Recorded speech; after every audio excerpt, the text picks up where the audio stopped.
Welcome back to the Convo Couch, ladies and gentlemen. We are here with Mark Sleboda. How you doing today, Mark? I'm alive. Pasta, how are you? I'm glad you're alive, but with that being said, World War III looks like it might be starting, right? Why don't you give us a little analogy of what you think is going on and what to expect from here? Okay, well, first of all, World War III is not starting and has no possibility of starting. Good. Hate to rain on your parade there. Even in the event of full-scale war between the U.S. and Iran, I mean full-scale war, because any war with Iran is likely to be restricted to U.S. and allied war on Iran, is likely to be restricted to extensive airstrikes, cruise missiles, and proxy troops, right? The MEK, Baluchi irregulars, various terrorist and proxy groups that the U.S. keeps in Albania on the fringes of Iran and is constantly stirring up, to cause problems for Iran. But altogether, it can cause significant damage to Iran. There's no question there. But by and large, any odds that the Iranian government would survive such an attack and continue, the political system of Iran would continue despite the damage. The only way for that not to be the case would be a U.S. and allied ground invasion of Iran. And that would take some 500,000 to a million U.S. and allied troops landing in Iran. It would take at least 3 to 6 months, if not longer, to organize. We would all see it happening. It's not even clear that the U.S. actually has that type of amphibious landing capability right at the moment. They're currently having some problems there. And that is the only thing. And that is unlikely to happen. But even in the event that happened, it is extremely unlikely that Russia or China would get directly militarily involved. Neither one of them have any type of formal alliance with Iran. It is possible, certainly, that Russia at least would provide military materials, cooperation, intelligence, C4ISR, those types of things. But you're not going to see Russian troops running to the defense of Tehran, and you're not going to see Russian nuclear missiles or Chinese nuclear missiles flying, even if the neocons went full neocon and you saw some type of apocalyptic U.S. invasion of Iran. But all of that is off the table tonight. In fact, we don't see the immediate threat of any type of direct war between the U.S. and Iran, knock on wood, at least for the moment. We've had after the political assassination of the Iranian general of the Quds, the commander of the Quds force, Qasem Soleimani, and of the Iraqi commander, Abu Mahdi al-Muhandis, of the Iraqi Popular Mobilization Units. They were killed together. And there were numerous other decapitation airstrikes by the United States at Iraqi Popular Mobilization Units. And the Popular Mobilization Units are often referred to as an Iranian-backed militia in the U.S. press. This is inaccurate. They have been brought in as a formal part of the Iraqi military, of the Iraqi armed forces. They report directly to the Iraqi prime minister. And it is true that they were originally organized by Iran, trained, helped organize by Qasem Soleimani himself to help fight ISIS in Iraq and Syria. But they are their own entity, and they are now official part of the Iraqi military, and they report to the Iraqi prime minister. So, although the U.S. definitely killed Qasem Soleimani, this Iranian general, beloved by his country, kind of famous, infamous, depending on your point of view, most of what the U.S. has killed in the last week has been Iraqis. An official military. Uniformed military of the Iraqi armed forces, the popular mobilization units. And these were the units that were absolutely instrumental in defeating ISIS in Iraq and in Syria. And even U.S. President Obama admitted as much. And it was just a couple years ago that U.S. media, including NBC, MSNBC, and CNN, were correctly reporting that Qasem Soleimani was helping organize Iraqi resistance against ISIS and was instrumental. They were the ground force, 2/3 of the Iraqi ground force, to defeat ISIS, and were getting direct U.S. air support while they were fighting them. Yeah. This is after the U.S. trained army was beaten and turned around and fled. And if it had not been for the action of these popular mobilization units, organized by this Iranian special forces, this Quds Force commander, it is very likely that Baghdad would have fallen to ISIS. That's how far ISIS was moving. What do you make of the Iraqi prime minister's allegations that he was speaking to Donald Trump on the phone and knew about Soleimani going over there to broker peace talks between Saudi Arabia and Iran? Yeah. Not only has the U.S. assassinated a beloved Iranian general in a third country, Iraq, where the U.S. Has bases and military forces, and a flagrant invasion of their sovereignty. But it appears that they did it while he was on a diplomatic mission. There's all this vague talk used to justify this of an imminent threat, that he was planning to kill American soldiers and they had to act, which, is the existential emergency by which they justify this assassination. They'll never use those words, of course. Right. But none of that appears to be true. They've provided no details, and he was actually on a diplomatic mission. And it appears that the U.S. may have arranged this diplomatic mission where he was shuttling messages to Iraq, and then Iraq was shuttling messages to Saudi Arabia, and it was supposedly part of a de-escalation process between Saudi Arabia and Iran, something that everyone should be glad for.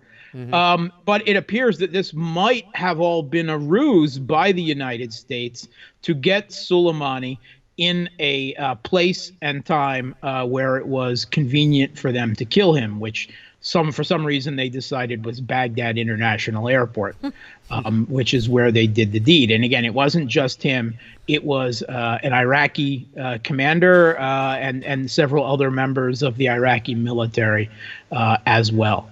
Why do you think, sorry. It goes even further. In the Iraqi prime minister, there are reports that he has also sent a letter to the UN saying he was threatened by Trump, who's promised to remove him and then promised to kill him if he talks about the U.S. Arrangements for killing Soleimani and so on. So there's definitely something very nasty going on here. And just like with the lies told to justify the Iraq war, Libya, the moderate jihadis in Syria, and every other military conflict the U.S.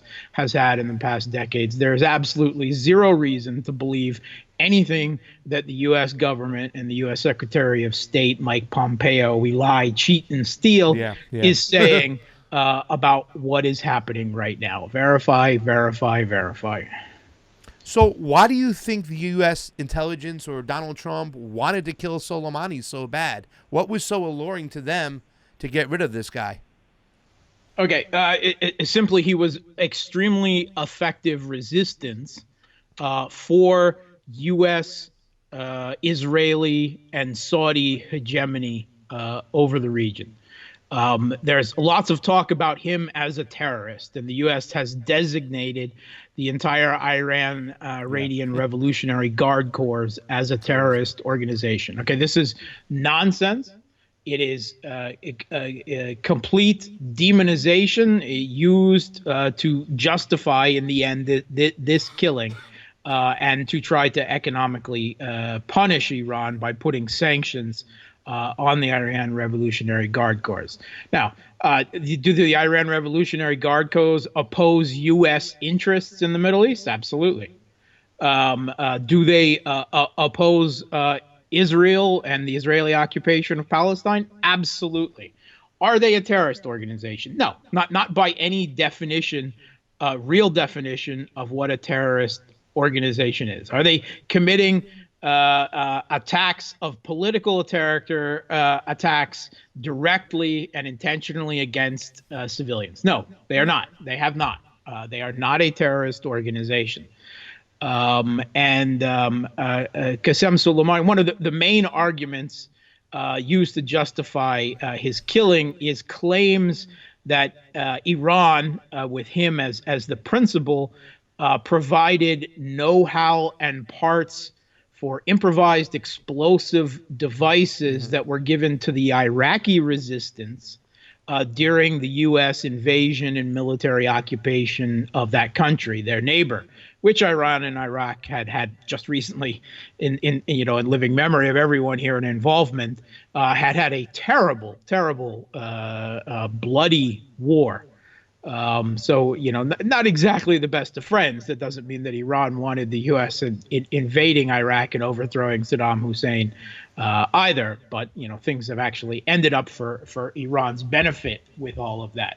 But there's absolutely zero evidence to support that. This has been well debunked. It's one of these lies that keep getting repeated. In fact, U.S. Vice President Mike Pence, with a whole slew of lies put out on Twitter about Qasem Soleimani, claiming that he was involved with 9/11 somehow. Yeah, that's just ridiculous. It's just absolutely ridiculous. Baghdad Bob level propaganda. All right. It's in fact. First of all, Iran and Al Qaeda, just like Iran and ISIS, are opposite divides, Shiite, Sunni Wahhabi on both of these scores. They're bitter blood enemies. And in fact, again, reported in Western mainstream media, Iran and Qasem Soleimani, specifically as the heads of the Quds Force, assisted the U.S. Attack in Afghanistan in 2001. Soleimani had long been leading Iranian forces and Afghani forces, training them up, the Northern Alliance then in Afghanistan, against the Taliban. And when the U.S. went into Afghanistan, Iran assisted. They provide a medium of communication with the Northern Alliance, and they provided some special forces on the ground and intelligence and coordination. Iran actually assisted, and specifically Soleimani, the U.S. Invasion, if you will, of Afghanistan, something which they've probably quite seriously come to regret, as the U.S. has never lived. And that's another, the other border of Iran that has, thousands of U.S. troops right on, another border of theirs other than Iraq. This is Soleimani. He's assisted us against and was instrumental in defeating ISIS. He's assisted us against Taliban and Al Qaeda.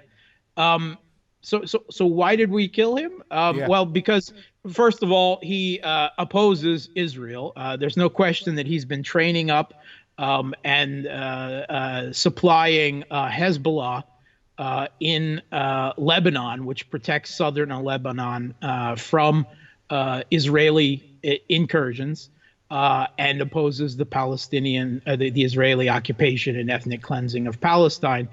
And although it's overblown, there is a lot of discussion that Iran has also provided at least some advice and training to the Houthis in Yemen, which overthrew a Saudi-backed puppet and have resisted quite effectively the Saudi invasion and genocidal starvation blockade of their country there. So he's opposing U.S. allies in the region, in the Middle East, in both situations of a quite, depending on your political persuasion, horrific nature. You know, the Israeli occupation, ethnic cleansing of Palestine, Saudi invasion of Yemen, genocidal starvation blockade. Is Soleimani providing local forces training and assistance to resist U.S. allies in this situation? Is this terrorism? No. Is it opposing U.S. Interests and the interests of its strong allies in the region? Absolutely. Now, there's a lot of talk that he's a genocidal mass murderer with blood on his hands. Does he have blood on his hands? Well, yes, in a way, in the same sense that every U.S. JSOC commander has blood on his hands, illegally arming and training, head chopping, suicide bombing Wahhabis to overthrow governments in Syria and Libya. And of course, that's another situation where Soleimani has been instrumental, not only in defeating ISIS, but defeating, U.S.-backed Islamist proxies, now backed by Turkey, in Syria. These are sectarian Islamist and jihadist militants, illegally armed, trained, and salaried by the Obama administration that were literally allied and embedded, still are, with Al-Qaeda, and were allied with ISIS before they were against them in the beginning of the war. And just to finish up, sorry to interrupt you, just to finish up, I know you have to go. Does this actually help or hinder Donald Trump, do you think? Politically in the U.S., that's tough to say. We all know he's tweeted enough in the past against President Obama for blaming him for failing at negotiations and trying to start a war with Iran to get reelected. It's tough to say whether if he actually started a war with Iran, whether that would help his election results or not. I can't really judge that at the moment. It's not clear. Certainly, it's not turning off his base at all. Would it have a rally around the flag effect for some independents and a lot of people in the U.S. who just hate Iran? I don't know. It's certainly hurting U.S. national security interests. It's threatening to get the U.S. kicked out of Iraq now because the U.S. has flagrantly violated Iraqi sovereignty and security with these airstrikes against, again, Iraqi military units that they say are aligned with Iran. I have the wrong political persuasion. So there's a movement in Iraq. The Iraqi parliament has actually passed a resolution demanding that the U.S. leave Iraq. Now, this is something that is a non-binding resolution passed on to the caretaker prime minister. And it had no support from Sunnis or Kurds within the country. One of the results of all of this, the U.S. is right now refusing to leave Iraq. They're going to be attacked by those in Iraq who are angry that their own military forces have been targeted and that the U.S. is refusing to leave. Shia, some associated with, politically sympathetic to Iran, like Kataib Hezbollah. And that is a constant possibility for provocation that the U.S. will immediately blame on Iran. So even with these retaliatory missile attacks, Iran fired 15 missiles at the main U.S. Air base in Iraq, which is Ain al-Assad, where Iran says the attack that assassinated their general, Qasem Soleimani, came from. Now, it appears that these were deliberately designed, targeted to miss, to hit nothing. Supposedly 11 of them hit. There's no talk of any U.S. casualties. U.S. is saying that some Iraqis who work with them on the base were killed. I've seen other reports from the Iraqi government saying that no Iraqis were killed. That's not clear at the moment. Still fog of war. Yeah. But it is clear that this attack was supposed to hit nothing. This is a symbolic gesture. This is to satisfy the infuriated domestic population of Iran and the Shias in Iraq and Lebanon and elsewhere around the world who are furious at this assassination. And Iran evoked Article 51 of the UN Charter, self-defense, and a proportionate response in doing so. This is just like the U.S. Cruise missile attacks against Damascus over the Duma chemical weapon hoax. They were also forewarned, choreographed, caused no loss of life or really significant damage. And this tells you how much of modern warfare is about dancing around each other, posturing, and saving face to a domestic audience. This is the Iranian government. They've now put the onus back on the U.S. They say, we don't want war and we won't escalate further if you don't respond. And that's on Trump. And at the moment, it looks like Trump isn't going to, because the truth is neither the U.S. or Iran, at least in the forms of Trump and the supreme leader of Iran, the Ayatollah Khamenei, want war. Now, I believe there are plenty of people around Trump who do want war and do want U.S. regime change. John Bolton was tweeting about how this is the first stage. This assassination is just the first stage towards regime change in Iran. And there's certainly enough of his proteges still in the National Security Council and around. They're trying to position and provoke U.S. forces around Iran, using various excuses and justifications for Trump to doing so, specifically to arrange types of things that Iran cannot necessarily control, like attacks of Iraqi irregulars, militias, and movements, or in Yemen. The idea that Iran is completely proxy that they've ever trained and armed. Is the U.S. similarly responsible for every head-chopping Wahhabi? No, and they don't have direct control of them either. But they know this, and they're producing a situation where will lead a spiral of accidental escalations inevitably to war. Tonight it was avoided, but this face-saving gesture by the Iranian government, it's probably not the end of the score. They will probably seek to strike back at the U.S., get revenge in other ways, indirectly, covertly. We may see something in the future. This was immediate and a rather obvious and poor attempt to justify public demands for vengeance in Iran. But it's not the end of the story. It's a temporary pause on war between the U.S. and Iran.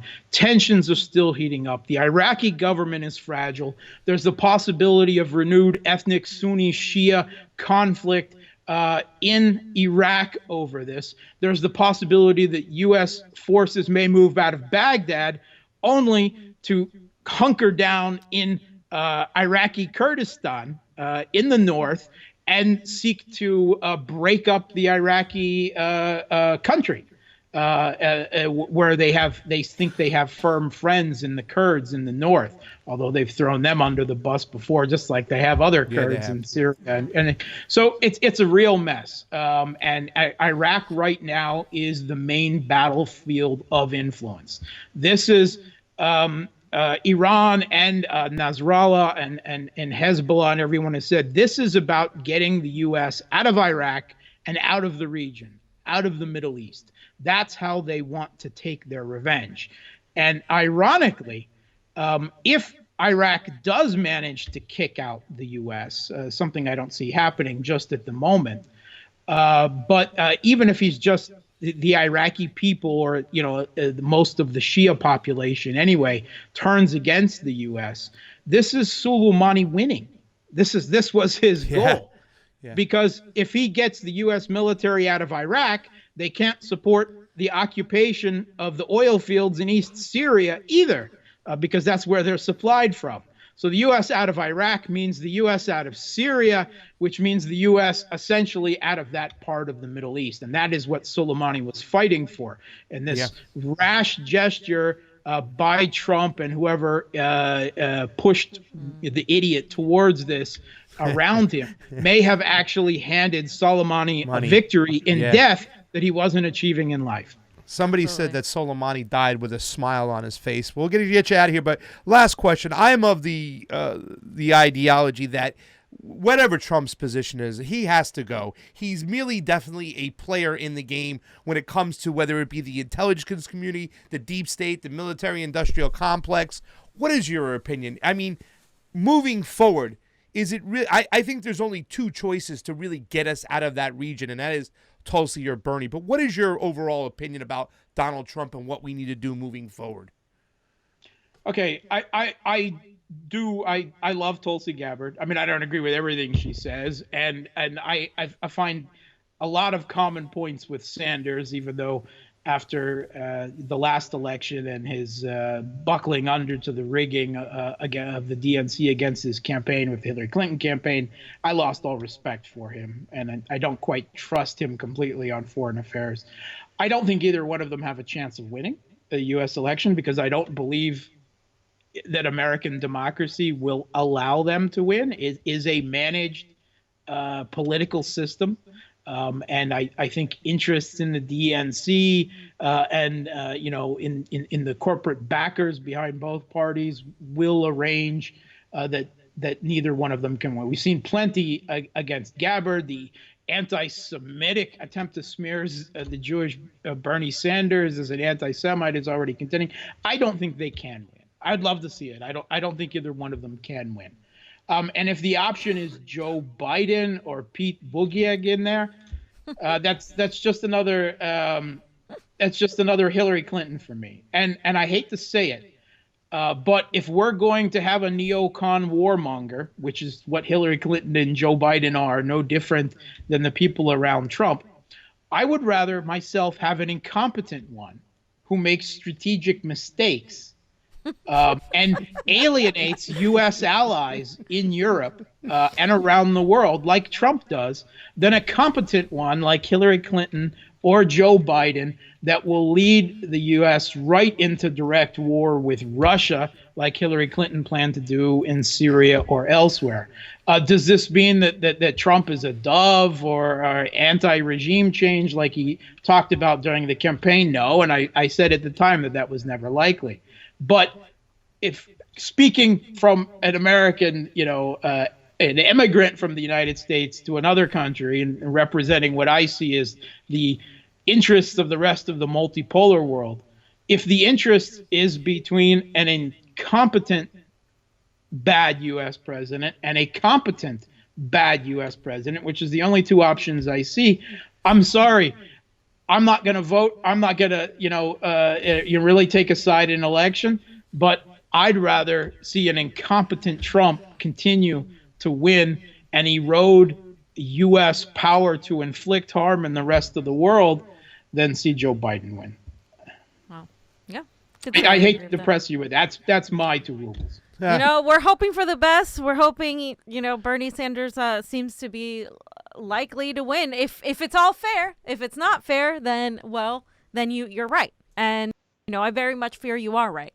But I hope I'm wrong. And if I'm wrong, Fiorella, I don't know. I'm going to give you something. Yay. That I want Russian a hat. Russian hat. The Russian That's hat. all I want in life. Okay, I know you have to go, but just really quickly, how involved do you think Israel and Netanyahu and those like him were involved in this situation, in this attack? Okay, interestingly, both Israel and Saudi Arabia have been very quiet in the aftermath of all I of know, this. right? They made a very quiet statement, Netanyahu saying that he supports it, and that's it. That's because both Israel and Saudi Arabia realize that they could be targets. They will be targets of Iranian-backed allies in the region if it comes down to direct war. And supposedly Saudi Arabia has even sent an envoy to Trump to try to get him to chill down. I'm not sure I believe that. There are some people who were cheering when Qasem Soleimani was assassinated. ISIS and Al-Qaeda were definitely cheering. Israel and Saudi Arabia, even if they're quiet about it publicly, were definitely cheering. The neocons in the administration, whoever arranged this, whether it was Trump or some people who pushed him to him, it makes no real difference. We know Pompeo has been pushing for months to get Soleimani killed. We know that both George W. Bush and Obama had contingency plans and considered assassinating Soleimani themselves, but backed down because of the potential consequences. Not because they didn't want to, but because they didn't want to face the consequences. Right. Well, you know, Trump is all too willing to have American boys and girls in uniform in the region face the consequences for him. But Israel and Saudi Arabia, publicly they're very quiet. Inside, they're all rainbows and cheers and happiness. Bush and Obama both pushed or talked about moving the embassy to Jerusalem, didn't do it. Trump did. They talked about executing Soleimani, didn't do it. Trump did. So what is next? What is the last thing that Iran can hit? You said that they can hit one more spot. What are you thinking they'll hit? Well, a proportionate response would be the assassination of a U.S. political military figure. Yeah. But unfortunately, there is no one of Soleimani's status, both military genius-wise and political level of support. This is a guy who was shortlisted to be the next Iranian president. I mean, he's beloved in the country, and he's beloved by Shias around the world, in Iraq, in Lebanon, in Yemen, all in Pakistan. There were protests against his assassination by Muslims in India, right? The U.S. didn't just declare war on Iran by assassinating Soleimani. And if it's, postponed, if they want to avoid a direct war, have no mistake, it's a direct declaration of war. Whether that war is covert and hybrid or overt really makes no difference. But they also declared war on the entire Shiite world. Again, on behalf of interests primarily for their partners for hegemony in the region, Saudi Arabia and Israel. And I really don't think they know what they've started. But if you've seen the funeral processions for Soleimani, the cries for solidarity out of Lebanon, in Iraq, they want to get the U.S. out of their country now. At least the majority Shia population does. I don't think they really have any understanding of what they've done. And exactly. With the neocons who push for these things, they didn't have any idea what they were doing with Iraq, with Libya. And when I say neocons, it's neocons, humanitarian interventionists on the Democratic side. They're both flip sides of the same coin. But the warmongers, the party of hegemony in the U.S., they don't ever really understand what they're doing in the world when they're lighting these powder kegs, but they have. And I think the end result of this is going to be a significant diminishment in U.S. influence even further in the Middle East. Yeah. Mark, thank you for coming on and educating the conversation couch. Get out of here and go educate the rest of the world today. We appreciate you fitting us in, Mark. Thank you. Thanks so for much, having Mark. me on. It's always an honor and a pleasure to be on the couch with you guys.